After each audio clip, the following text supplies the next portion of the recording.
Désolé à tous, on s'est fait couper pour des raisons techniques. Le compte Zoom a été envahi par de gentils voisins qui viennent de nous le rendre. Donc, je suis vraiment désolé de cette interruption. On va reprendre là où on en était. Je vais attendre que Olivier se reconnecte. Voilà, en tout cas, merci à tous de votre patience. On est vraiment désolé de cette interruption technique. On devrait être bon maintenant jusqu'à la fin de l'opération. Ressources. Ce sont des ressources contingentes ou des ressources prospectives. Okay. Alors, avant de faire le développement, on va faire d'abord une étude de faisabilité. Ensuite, on fait ce qu'on appelle un FEED et ensuite ce qu'on appelle un EPC. Et à partir de là, on va développer notre champ.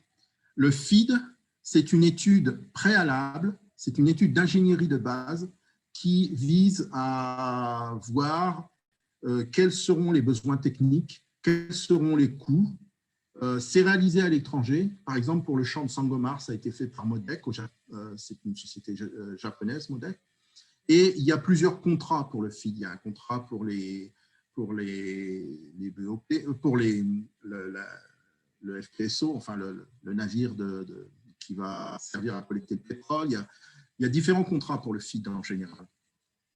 Et l'EPC, par contre, c'est quand on passe à la phase d'exécution. C'est pour tout ce qui est ingénierie des équipements, l'achat, la gestion de la construction et quelquefois l'installation de cette construction et quelquefois même le commissioning, c'est-à-dire la mise en route de ces installations. Donc, ça, c'est ce qu'on appelle les EPC. Donc, il y a deux phases. Il y a la phase FEED et la phase EPC. Au Sénégal, on est pour certains en phase FEED, mais essentiellement en phase EPC. Okay.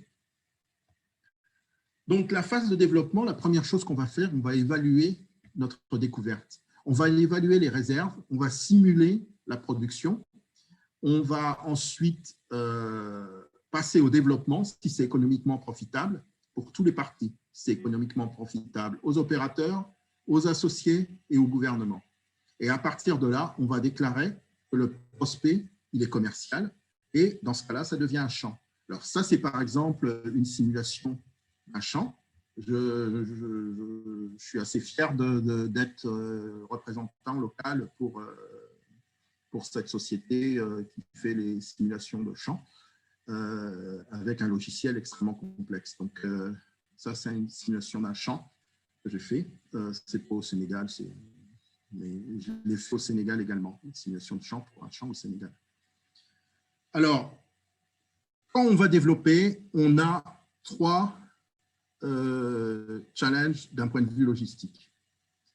D'abord, il faut comprendre que la logistique, surtout en Afrique de l'Ouest, c'est ce qui coûte beaucoup, c'est ce qui coûte vraiment cher. Quelquefois, ça va monter jusqu'à 25-30% des coûts. Okay. Premier challenge la logistique, c'est d'avoir une complète visibilité sur tous les mouvements. Il faut comprendre ce qui se passe sur la route, par les hélicos, par les vaisseaux de ravitaillement, sur les avions, il faut comprendre tous les mouvements.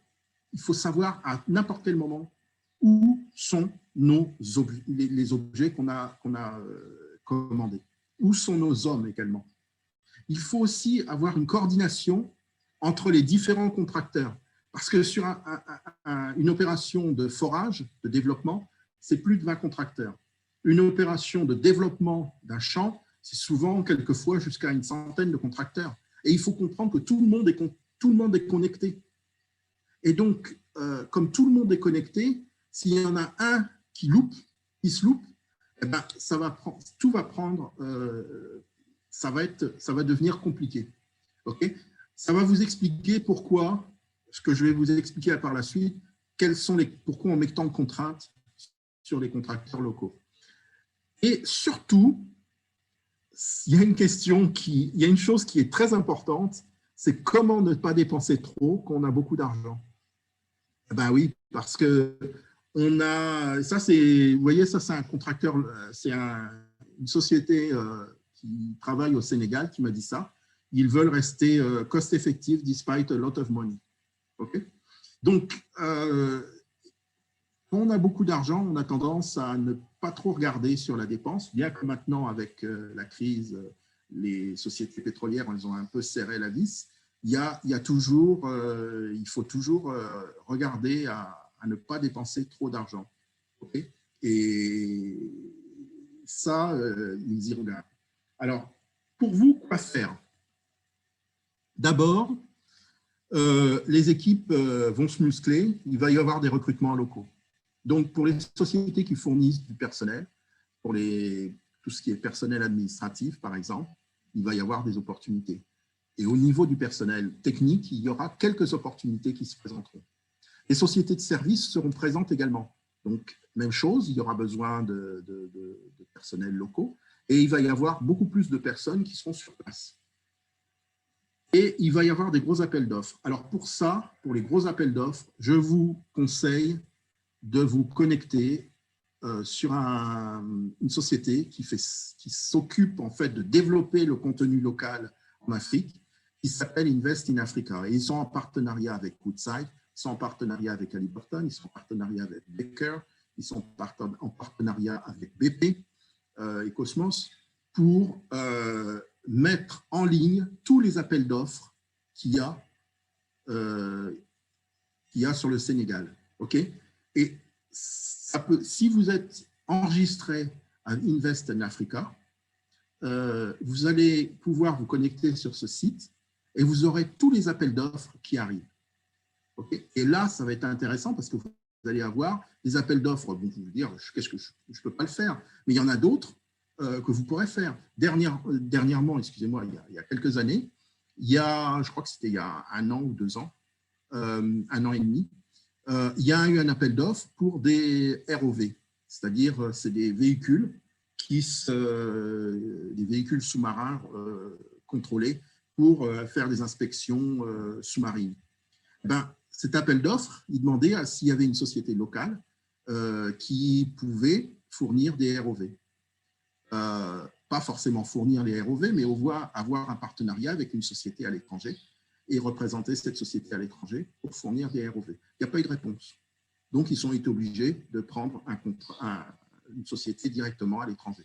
Et s'il y avait une réponse, il y aurait peut-être une société sénégalaise qui se serait occupée. Donc, alors, une chose très importante, si vous voulez travailler avec les sociétés pétrolières, surtout si vous voulez faire répondre à des appels d'offres, il va falloir que vous ayez une politique qualité, environnement, sécurité, etc. Il faut que vous ayez une politique et des standards à ce niveau-là.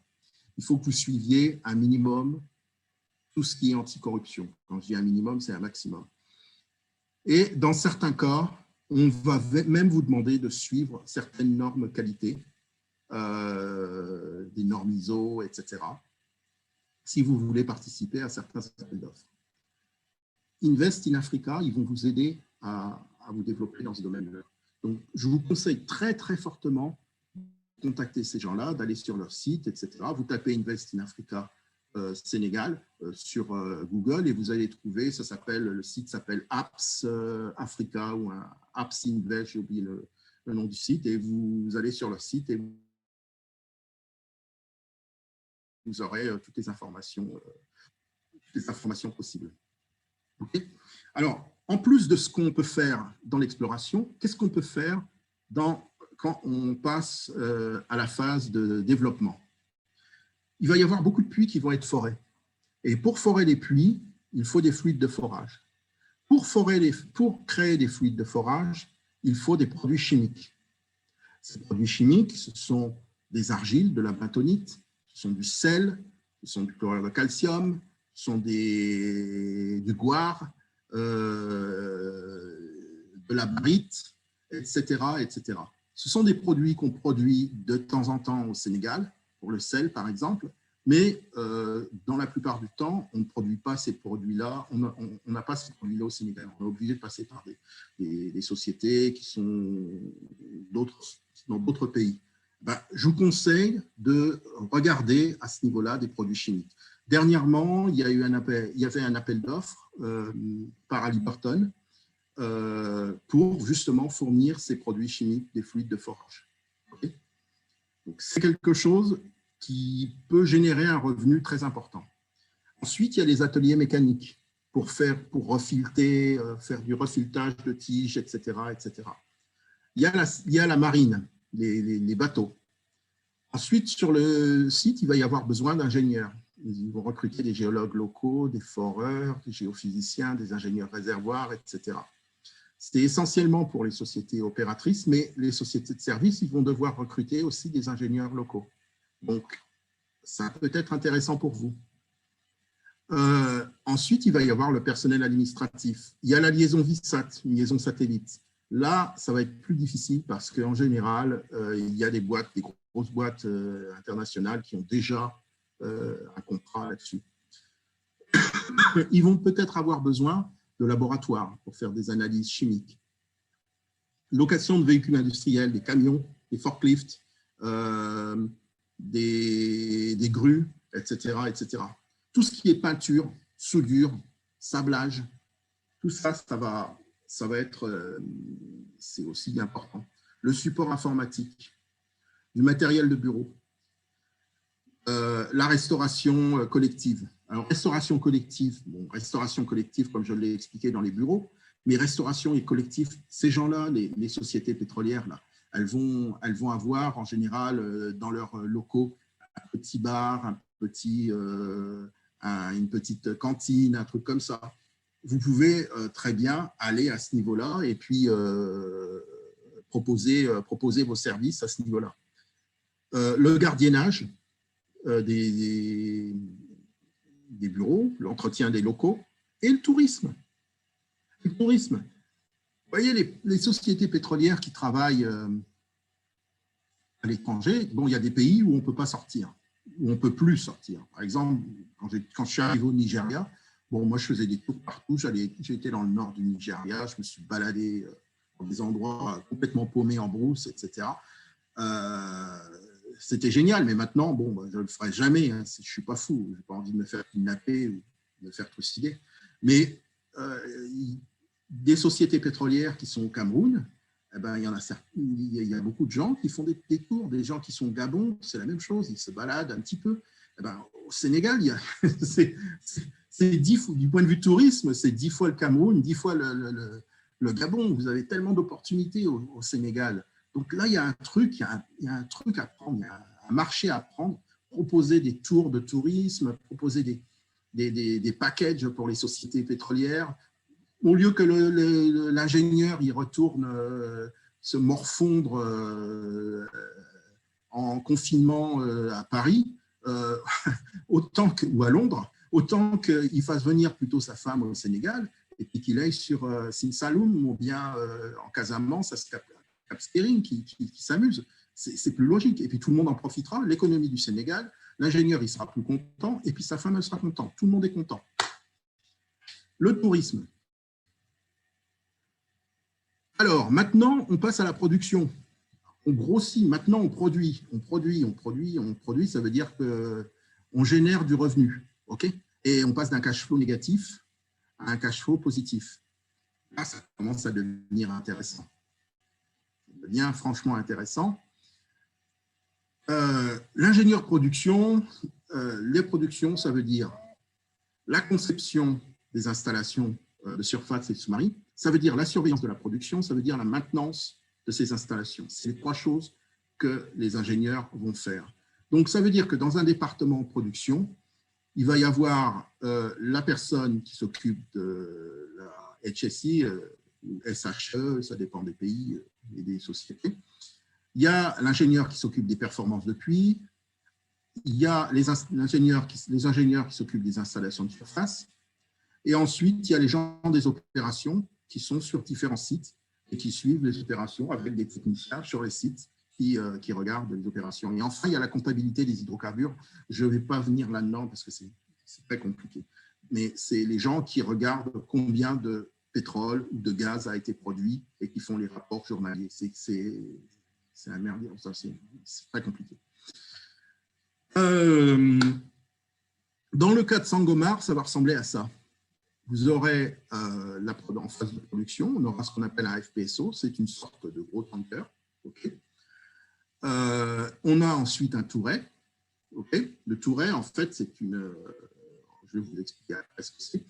Ensuite, on a le riser, on a des flowlines et des têtes de puits. Donc, le pétrole ou le gaz, ils vont circuler dans les flowlines jusqu'au riser, remonter au touret et hop, non, attention, d'abord, ils vont passer par les installations de surface pour être traités, on retire l'eau, on retire le sable, blablabla. Et ensuite, ils vont être stockés dans le FPSO. D'accord. Et ensuite, de temps en temps, quand le FPSO il commence à être plein, eh bien, il y a un tanker qui arrive et on décharge dans le tanker la cargaison du FPSO. Voilà.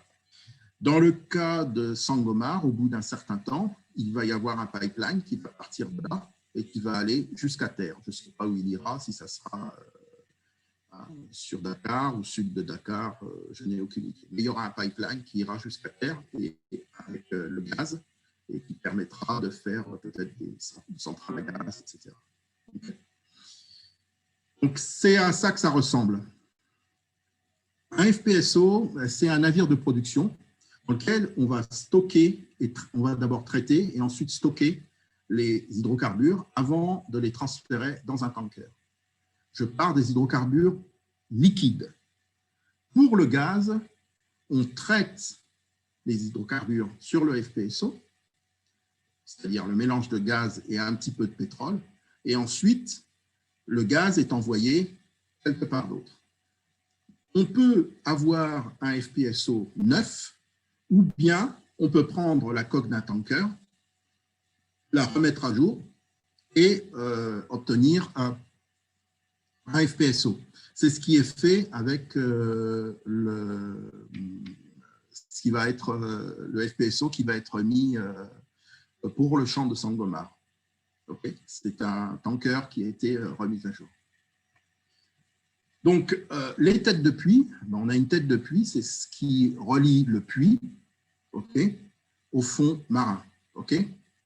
Donc, on a un puits, on a notre puits qui descend là, et le puits, il se termine à la surface par une tête de puits avec des tas de valves pour arrêter le pétrole, le dévier, etc. Et pour contrôler ça, parce que cette tête de puits qui est sur le fond marin à 2800 mètres de profondeur, ben, il faut quelque chose. Alors pour ça, on a ce qu'on appelle des ombilicaux, qui sont des sortes de tuyaux, de gros tuyaux, avec à l'intérieur des petits tuyaux, ou des câbles, et puis un gros tuyau au milieu. Le gros tuyau au milieu, ça permet d'injecter des produits chimiques dans le puits pour changer un certain nombre de caractéristiques. Je vais vous en parler un petit peu après. Et puis, les petits tuyaux, ben, ce sont des commandes hydrauliques pour ouvrir ou fermer des valves, ou alors des commandes électriques. Ça marche aussi pour certains ombilicaux contiennent des câbles électriques. Donc, voilà. Donc, c'est électrique ou hydraulique. Donc, c'est comme ça que ça marche. Et à partir de là, ces têtes de puits sont connectées à une flowline qui part sur le fond marin, et les flowlines sont connectées au riser. Okay. Dans le cas de gaz, on a ce qu'on appelle un floating LNG, c'est-à-dire un liquid natural gas, un gaz naturel liquéfié, GNL, flottant. Dans le cas du projet de GTA, on a donc un FPSO qui est à peu près à 80 km au large, si je ne me trompe pas. Et ensuite, de ce FPSO, il y a un pipeline avec du gaz qui va arriver à cette installation flottante, qui va traiter le gaz. Okay. Et ensuite, une partie du gaz partira à terre du côté de Saint-Louis, probablement au sud de Saint-Louis, si je ne me trompe pas. Donc, comme on est en mer, en pleine mer, on est à 10 km des côtes à peu près, il faut protéger cette installation flottante. Et qu'est-ce qu'ils ont fait? Ils ont fait une merveille technologique. Hein. D'ailleurs, vous les voyez quand vous arrivez sur le port de Dakar, Ils sont en train de construire des caissons. Chaque caisson fait en surface plus qu'un terrain de football. Et ils vont en construire 21. Les caissons, ils font une trentaine de mètres de haut, si je me souviens bien. Donc, ils vont d'abord racler le fond de la mer sur la zone où il y aura les caissons. Et ensuite, ils mettront des graviers sur le fond de la mer, graviers qui proviennent d'une carrière en Mauritanie. Ensuite, les caissons seront remorqués et coulés les uns après les autres et lestés avec des graviers également, du sable, je ne sais plus trop, un par un. Et donc, il y en aura 21 et ça formera une sorte de digue pour protéger notre installation là, qui est une vingtaine de mètres, 15-20 mètres de fond. Okay. Et cette installation, donc, il y aura vous voyez, il y a des plateformes, il y a notre navire FLNG, et puis il y a des navires qui viendront ici s'avitailler, récupérer le gaz liquéfié.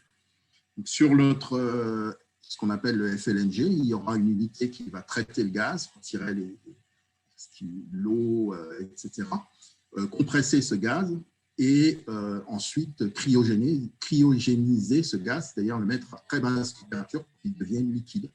Et ensuite, ils vont le stocker. Et ensuite, le transférer dans des navires qui viendront à quai.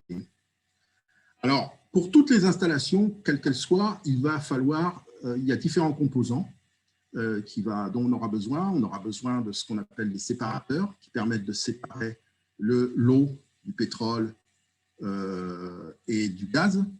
Il va falloir, si on a du gaz, traiter ce gaz avec du glycol, de la glycérine, le compresser. Et puis, il va falloir aussi retirer, parce que des fois, il y a du sable, souvent, il y a du sable, il va falloir retirer le sable, et les silts, les vases, les grains de vase très fins, retirer tout ça de notre pétrole. Voilà. Et ensuite, il y a le pipeline. Alors, le pipeline, c'est un tube en acier, mais pas forcément. Il y a des tubes en fibre de verre, comme par exemple celui qui part de Gadiaga jusqu'à la Sococim. Il y a des tubes en plastique aussi, qui permettent de transporter du gaz, du pétrole ou de l'eau.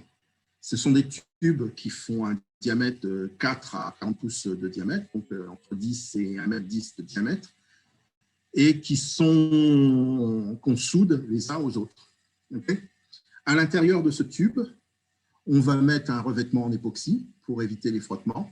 À l'extérieur de ce tube, si c'est un tube en acier, on va mettre aussi un revêtement en époxy, c'est une résine, pour éviter la corrosion. Et si le tube est sous-marin, on va mettre du béton. Pourquoi on va mettre du béton autour d'un tube? C'est pas pour on met pas le béton autour d'un tube simplement pour empêcher la corrosion. Non, non, non, non, non. On le met pour un truc tout simple. Parce que si vous remplissez un tube en acier, il a beau être en acier, si vous le remplissez avec du gaz, c'est comme un sous-marin qui n'a pas été lesté. Votre tube, il va remonter à la surface. Donc, vous n'aurez plus un pipeline qui sera au fond, vous aurez un pipeline qui va flotter. Ce n'est pas franchement ce qu'on cherche. Donc, on met un revêtement en béton autour et vous allez comprendre pourquoi je vous parle. J'insiste un petit peu sur ce revêtement en béton. Parce que là, il y a une opportunité à prendre pour vous, mais il faudra être intelligent, il faudra être rapide. Et ensuite, sur chaque longueur, donc sur chaque tube, avant de le souder, on va souder ce qu'on appelle une protection cathodique en aluminium qui empêche la corrosion. Okay. Et ensuite, quand on va produire le pétrole, l'eau, le gaz, tout ça, ça doit être traité pour répondre aux besoins du marché. Les puits également doivent être traités. C'est-à-dire que de temps en temps, on va injecter des produits chimiques et on va aussi mélanger le pétrole avec des produits chimiques.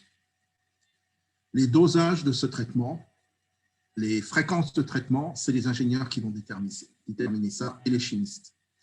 Ça, c'est un exemple, quelque chose il y a eu un problème, ce qu'on appelle de l'hydrate. c'est une sorte de glace, c'est un mélange de méthane, donc de gaz et d'eau. C'est comme de la glace, sauf que ça s'évapore dès que vous la touchez, ça ne se transforme pas en eau, ça s'évapore. Et là, c'est ce qu'on appelle de la cire, des paraffines.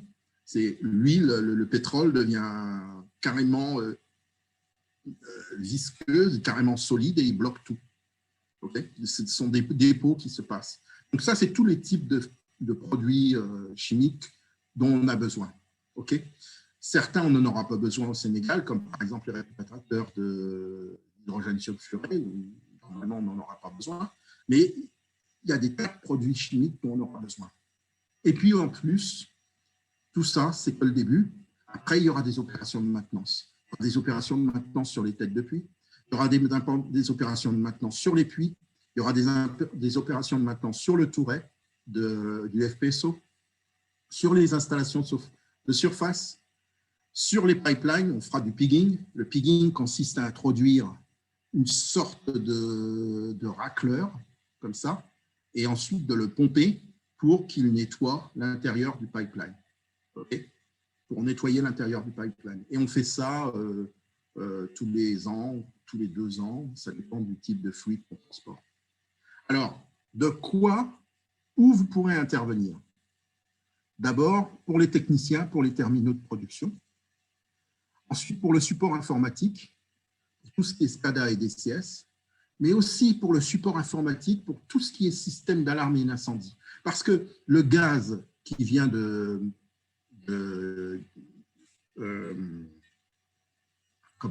qui va venir de Sangomar, le gaz qui va venir de GTA, il y a une partie qui va arriver à terre. Et donc, il y aura une station de gaz, un centre pour le gaz, qui va dispatcher ensuite le gaz vers des stations, vers des centrales électriques, vers des usines de LNG, etc., etc. Donc, vous aurez des usines de GPL, etc. Donc, vous allez avoir un centre de réception de gaz. Vous en aurez au moins 2 au Sénégal. Il y en aura un qui va être du côté de Saint-Louis, puis un autre qui sera, dans quelques années, hein, ce n'est pas tout de suite, qui va être du côté au sud de Dakar. J'ai entendu dire dans un communiqué récent que la société Elton, qui est une société ici au Sénégal, va prendre des participations sur un de ces centres, celui qui sera probablement du côté de Saint-Louis. Donc, ça veut dire qu'ils commencent déjà à penser au développement, à la construction de ce centre. On va construire ce centre-là. J'ai vu les appels d'offres au Ghana pour un centre qui allait recevoir une quantité relativement limitée de gaz. Tout ce qui est système d'alarme incendie, système d'intrusion, etc., etc., c'est une grosse partie de l'appel d'offres et c'est un boulot énorme. C'est un boulot énorme. On parle de contrats de plusieurs centaines de milliers de dollars. Okay, donc, il y a des trucs qui valent vraiment la peine.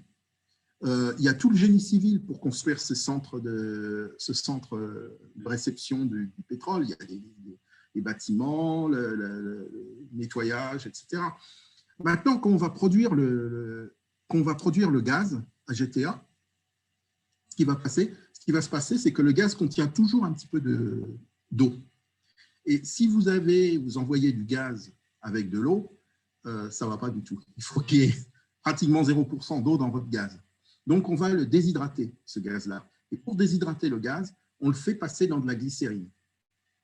Maintenant, la quantité de glycérine qu'on utilise, quand on parle de 200 millions de mètres cubes par jour, on utilise déjà plusieurs centaines de mètres cubes de glycérine par an. Donc, quand on parle de quelque chose comme GTA, où on va être 3 à 4 fois plus en production, vous allez avoir une quantité de glycol, de glycérine, qu'il va falloir fournir, qui est énorme, énorme, énorme. Il y a quelque chose à prendre. Il y a probablement quelque chose à prendre à ce niveau-là. Okay, pensez-y, la glycérine, ça a l'air de rien, mais c'est énorme. Ce n'est pas n'importe quelle glycérine, hein, ça dépend des contrats. En général, c'est ce qu'on appelle du TEG. Il y a les valves. Pour ces centres de réception de gaz à terre, on a besoin de valves vraiment spécifiques. Ce sont des valves. Pour ça, il faut que vous ayez un partenaire à l'étranger qui fabrique ces valves. Il y a des valves de sécurité, il y a des valves du tout venant, et puis il y a différents types de valves. Donc là encore, il faut que vous ayez un partenaire à l'étranger qui fait ça. Il faut savoir quel type de valve ils vont avoir besoin. Là aussi, il va falloir percuter, il va falloir que vous soyez rapide, que vous compreniez quel est le besoin de l'opérateur, de BP ou de la société de service qui va construire ce centre de réception de gaz, et quel type de valve ils ont besoin, quelles sont les sociétés qui fabriquent ce type de valve, et pouf, vous les contactez, vous prenez contact, vous êtes le premier, et vous proposez ça dans l'appel d'offres, vous proposez ça à BP. Okay. Et finalement, il y a une partie qui est très importante, à mon avis, où vous pouvez prendre quelque chose, c'est tout ce qui est ce qu'on appelle le concrete wet coating. Je vous ai expliqué que les pipelines, il faut les recouvrir avec du béton. Je vais vous donner un exemple. Ça, c'est un cas au Ghana pour faire le revêtement en béton de 65 km de pipeline de gaz. Il fallait 3700 tonnes de ciment, et pas n'importe quel ciment. 15 000 tonnes de minerai de fer. Et même chose, ce n'est pas n'importe quel minerai de fer, il faut qu'il soit broyé à un certain diamètre, etc. etc. 2500 tonnes de sable, 1150 tonnes de gravier, 9130 rouleaux comment on appelle ça, 9130 rouleaux de câble? Non, wire mesh, de la clôture, du grillage. Du grillage, voilà.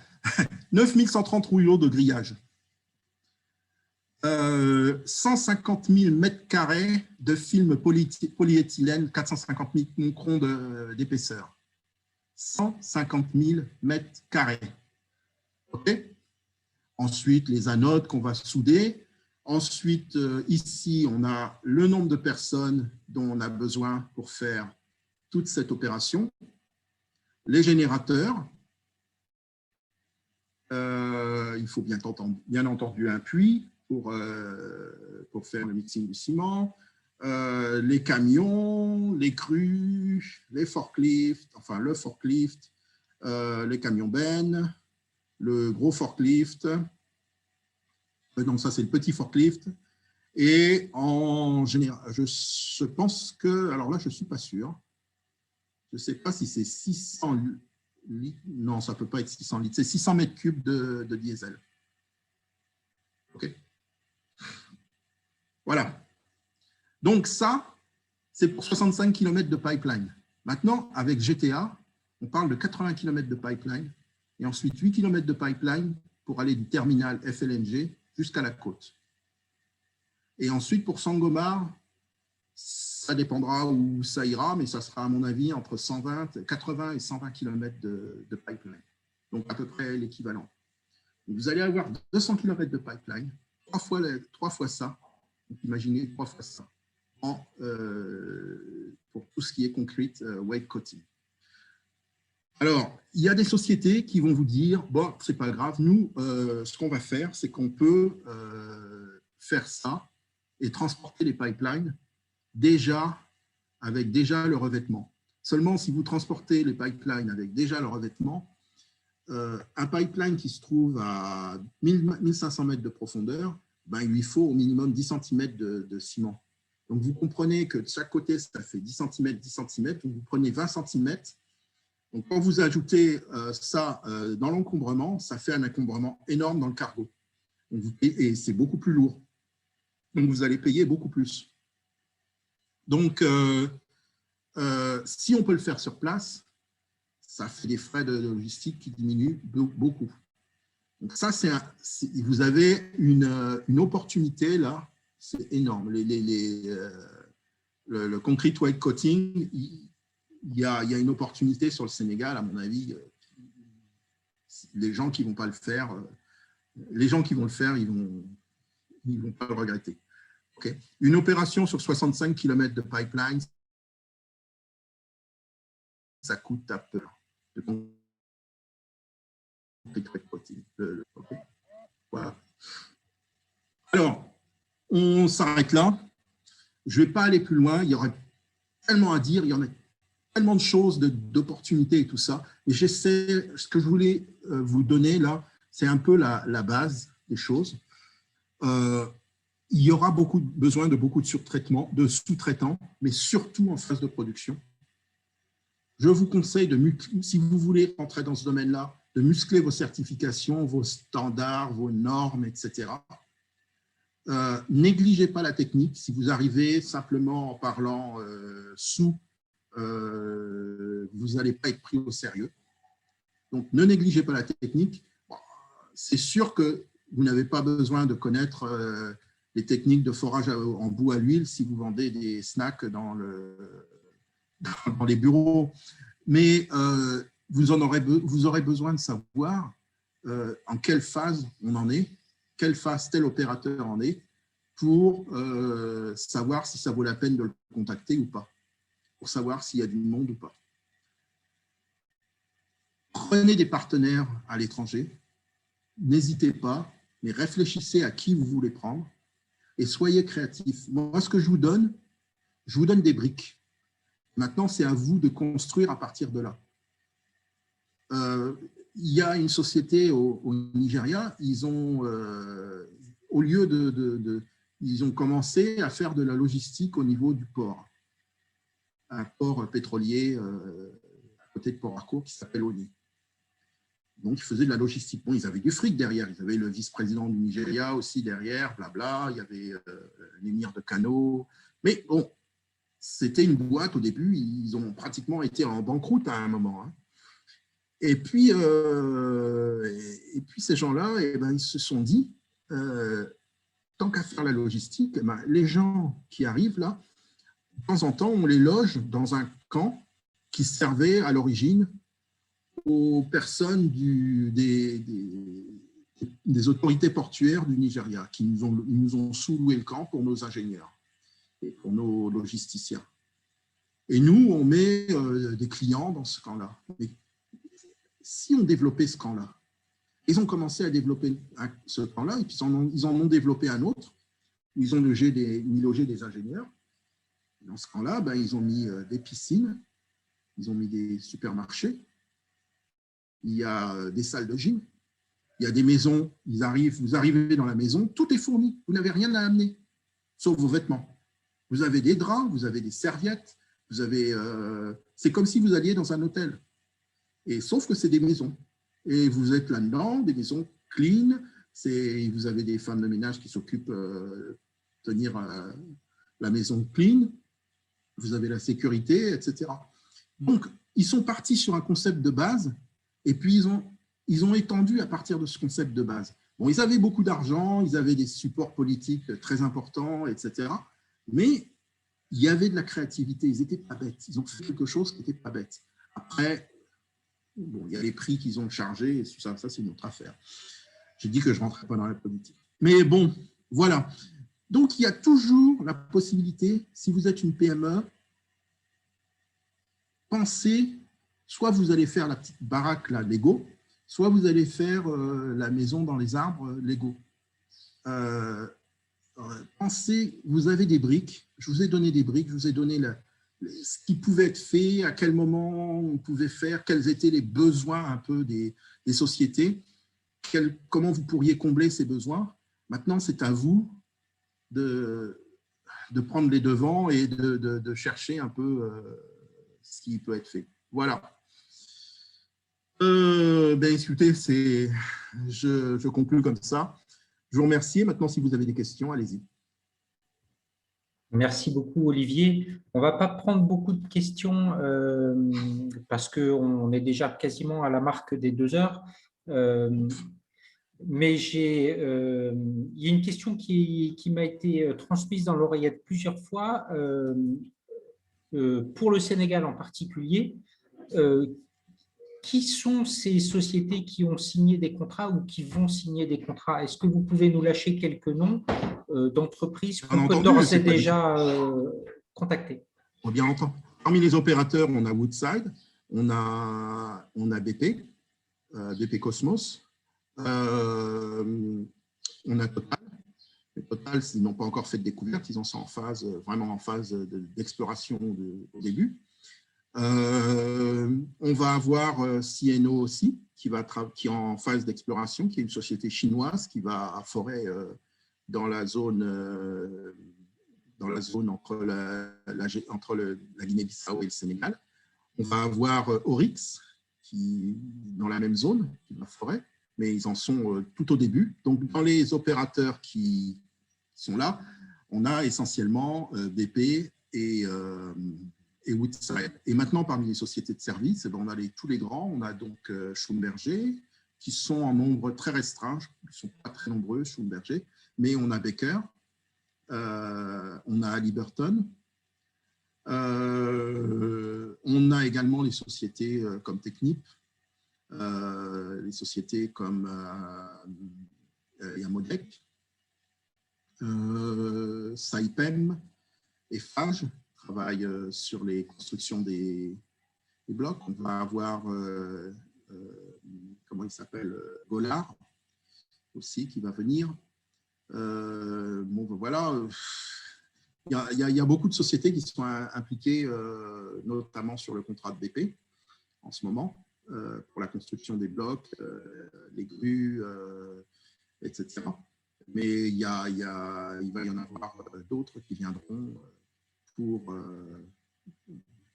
Sangomar et puis pour Saint-Louis pour BP. Voilà. D'accord. J'ai une deuxième question, et ça sera peut-être la dernière, qui est en fait la synthèse de plusieurs questions qui m'ont été transmises au cours de la présentation, que je vais résumer en une seule. C'est en gros, quel est le timing dans le cas du Sénégal pour les différentes propositions de services que vous évoquiez, dont vous nous partagez l'opportunité? Alors, c'est un peu difficile parce qu'il y a des sociétés au Sénégal comme Total qui sont dans la phase d'exploration. Et il y a des sociétés qui sont en phase de développement, comme BP et Woodside. Donc, pour BP et Woodside, les appels d'offres sont en cours. Je ne sais pas qu'est-ce qu'il y a en ce moment comme appel d'offres, mais c'est à vous d'aller sur Invest in Africa, regarder, demander à vous enregistrer d'abord, à être enregistré. Expliquer pourquoi vous voulez être enregistré, qu'est-ce que vous pouvez apporter, etc. Vous allez voir, ce n'est pas très compliqué. Hein. Et puis voilà. Donc, au Sénégal, avec le décret de l'appel d'offres qui a été voté, les sociétés sénégalaises, il y a 3 types de contrats. Il y a les contrats exclusifs, il y a les services exclusifs qui sont réservés exclusivement aux sociétés sénégalaises, okay, où elles peuvent rentrer dans ces services sans je dirais que ce ne sont pas des services qui sont trop techniques à la base. Ensuite, il y a les services mixtes qui demandent un certain nombre de compétences techniques dans lesquelles des sociétés sénégalaises et des sociétés non sénégalaises peuvent rentrer. Et finalement, il y a les services qui ne sont pas vraiment pour les sociétés sénégalaises parce qu'il n'y a aucune société sénégalaise qui pourrait, pour le moment, faire ce genre de service, comme par exemple le forage des pluies avec les appareils, les navires de forage, etc., ou la construction de pipelines, etc. Donc, voilà, il y a 3 types de services qui rentrent en jeu. Et donc, vous avez des chances sur les services exclusifs, parce que de toute façon, ça ne sera que des sociétés sénégalaises qui sont là-dedans, et les services, je dirais, mixtes. Très bien. Bah, écoute, on n'a plus qu'à se convertir tous au pétrole. Non. Tu y crois Non. pas? Non, non, c'est pas ça, mais tout le monde ne peut pas faire tout. On est d'accord. Mais en tout cas, c'est des belles Il faut opportunités. réfléchir, il ne faut pas se lancer là-dedans parce qu'il y a des chances quand il y a eu quand il y a eu le local content au Ghana, tout le monde voulait se lancer dans le pétrole. Résultat, il y a eu 400 sociétés de services pétroliers qui se sont lancées. Et la plupart, c'était des sociétés qui servaient de couverture à des politiciens pour investir de l'argent bizarre. C'était des sociétés qui ont eu un contrat et puis qui sont mortes. C'était pas des sociétés avec un truc sérieux derrière. Donc, c'est inutile de s'enthousiasmer si on peut pas, derrière, on n'a pas un projet, on n'a pas une stratégie. Il faut avoir une stratégie avant tout. Hein. Il faut savoir ce qu'on veut faire et puis il ne faut pas partir, si on n'a pas trop de cash, ce n'est pas la peine de partir dans des projets complètement déments. Vous n'y arriverez jamais. Okay. Il faut réfléchir aussi combien vous êtes prêt à mettre sur la table. Donc, vaut mieux peut-être fournir. Vous voyez, par exemple, ici, là, il y a un truc que je n'ai pas mis. Il y a des besoins des rouleaux de scotch. Il y a besoin de rouleaux de scotch, je ne sais plus combien, je ne me souviens plus, mais je crois que c'était 7000 ou 8000 rouleaux de scotch. Les gros, vous savez, les gros rouleaux de scotch marron, là. Il y en avait besoin de 6000 ou 7000. Parce que le ciment, une fois une fois qu'on a enrobé le pipeline avec du ciment, on va mettre du polyéthylène autour et il faut scotcher ce polyéthylène. Alors, vous imaginez, si vous avez 80 km de pipeline en tout, il faut faire ça pour chacun des tubes. Et un tube, c'est rond. Hein. Donc, si un tube il fait 10 pouces de diamètre, 10, ça fait 25 cm de diamètre, vous imaginez la quantité de scotch qu'il va falloir. Voilà, on peut fournir du scotch. La bande adhésive. Bien noté. Écoute, Olivier, merci. C'est comme ça. Je te laisse le mot de la fin et puis ce sera le mot de la fin, je l'ai déjà donné. Non, écoutez, soyez créatifs hein, et puis bonne chance à tous. Réfléchissez, stratégisez. Ne vous lancez pas dans des projets que vous ne pourrez pas assumer à la fin. Prenez des partenaires sérieux, des partenaires qui sauront vous récompenser comme il faut. Et puis voilà. Parfait. Merci encore, Olivier. Merci à tous, tous ceux qui ont eu la patience d'aller jusqu'au bout malgré l'interruption technique au milieu. J'espère que ces conseils porteront des fruits et qu'on aura plein de sociétés qui investiront avec succès dans l'environnement pétrolier et gazier dans les futures années au Sénégal et dans les pays voisins. Et sur ce, je souhaite à tout le monde une très bonne soirée et à très bientôt en ligne.